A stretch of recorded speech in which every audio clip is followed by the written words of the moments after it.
Well, with all the screeching recently about Vladimir Putin and Russia and treason, it's been easy to miss the real news. We have some real news. The United States is inching closer, apparently, to some kind of conflict with Iran. This Sunday, the president tweeted this, quote, to Iranian President Rouhani, never, ever threaten the United States again, or you will suffer the consequences, the likes of which few throughout history have ever suffered before. We are no longer a country that will stand for your demented words of violence and death. Be cautious! Exclamation point. Well, the interesting thing about this tweet is what didn't happen. The press is usually quick to jump on the president's intemperate tweets. CNN has apparently an entire team of progressive teenagers devoted to monitoring his feed. But this time, there wasn't much comment from the media. Why? Because if there's one thing Washington loves more than open borders and fat lobbying contracts, it's pointless wars half a world away. Contractors get rich, neocon intellectuals feel powerful. Bill Kristol, Max Boot, and Nancy Pelosi agree on one thing: war is good as long as the war does not help the United States. John Bolton finds himself in that camp. A lifelong neocon, Bolton repeatedly has called for toppling the Iranian government again and again, though tellingly he's never suggested what might replace the Iranian government once it's toppled. Now, the national security advisor, he has been changing our policies. The U.S., for example, has begun promoting protests within Iran in an effort to overthrow the regime there. Secretary of State Mike Pompeo appears to be on board with this. UN Ambassador Nikki Haley definitely is. Here's a recent sampling of her saber-rattling on Iran. Watch. Their government has a long history of murdering its own people who dare to speak the truth. The Iranian regime is now on notice. The world will be watching what you do. If you want to come to the table and work on a new Iran deal, we'll be right there to talk to you. But you're not going to threaten us to do it. Iran may have messed with the wrong president here. They absolutely did. Now, some of that is bluster, obviously, but some of it is exactly what it looks like, the groundwork for conflict. We are moving toward, however slowly, some kind of confrontation with Iran. Now, that should worry everybody, but it should especially be of concern to anyone who supported the president. If President Trump decides to go to war with Iran, it will destroy his presidency, just as the Iraq War destroyed the presidency of his Republican predecessor, George W. Bush. Attacking Iran is not like intervening in Libya or Syria, or even like invading Iraq. It entails far greater risk and much higher costs. Geographically, Iran is about 4 times the size of Iraq. It has 3 times as many people as Iraq had when we invaded. Iraq was a divided country along religious lines. Iran is not. It's cohesive. It's a much richer country, too, with a military that has spent many years preparing for a U.S. invasion. It's a formidable force. In 2002, the U.S. military carried out a war game that was widely understood to be a simulation of an invasion of Iran. It went badly. America suffered more than 20,000 casualties in a single day, and officials halted the game. So the question is not, could America beat Iran? Yes, it could. The question is it ready to try? Well, less ready than ever, actually. Compared to 2003, our country is deeper in debt and far more politically divided than it's been since the Civil War. Our military is overstretched, ask anyone in it. Meanwhile, China is much stronger than it was 15 years ago. You can bet the Chinese military will be more assertive than ever when we're tied down in yet another quagmire. Does anyone outside of Washington actually support a new war in Iran? Well, the Saudi royal family does. So do the leaders of other Sunni Gulf states. They see Iran as their greatest rival, and they'd love to have America fight a war against Iran for them. Why wouldn't they? President Trump's own supporters know better than this, though. You'll remember that back in 2016, during the Republican primary debate in South Carolina, Donald Trump was the only person on that stage to call the Iraq War a mistake. He vowed never to repeat anything like that and promised that if elected, he would act only in America's interests. Now, the morons handicapping the debate on television predicted Trump would lose. It was over. Saying that had sealed his fate.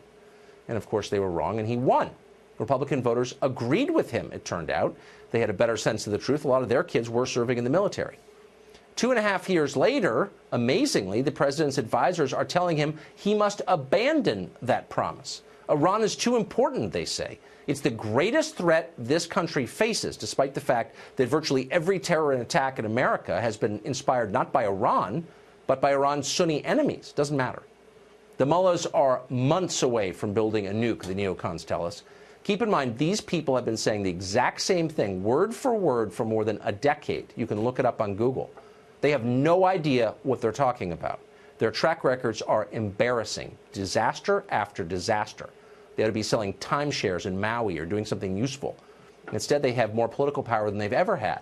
Amazingly, almost to a person, this same group bitterly opposed the president they now work for. They repeatedly attacked him in public, and they attacked him savagely in private. They consider his ideas absurd to this day.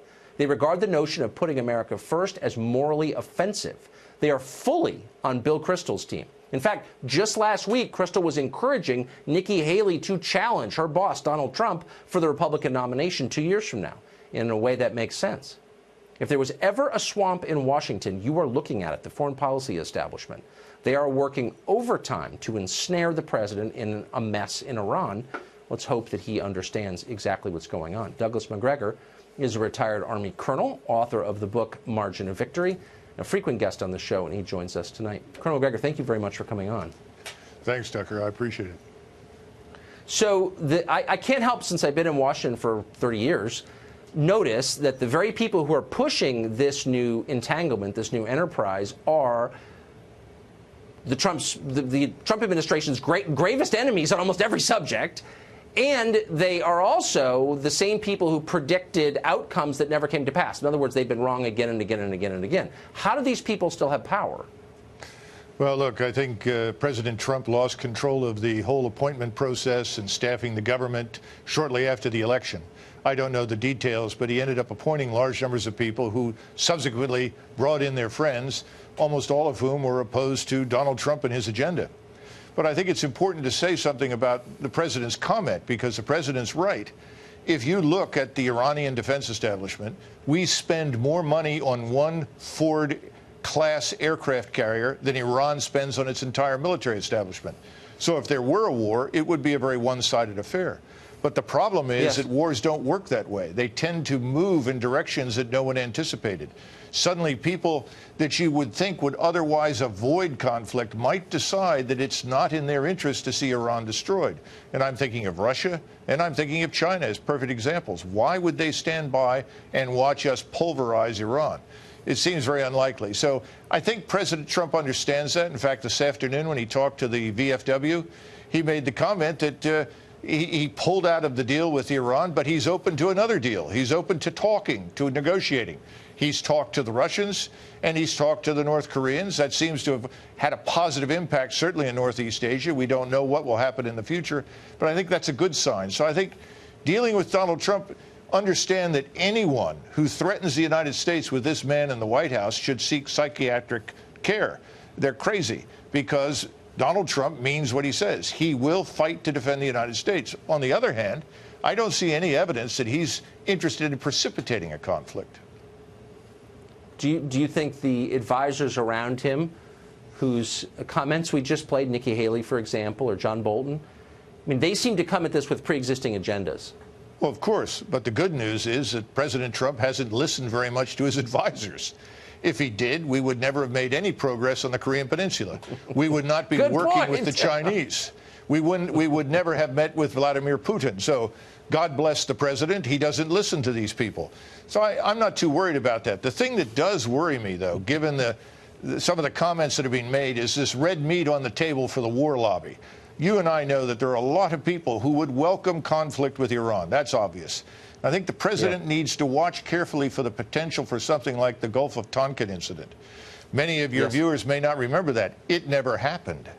And we could very well be treated to something like that in the Gulf.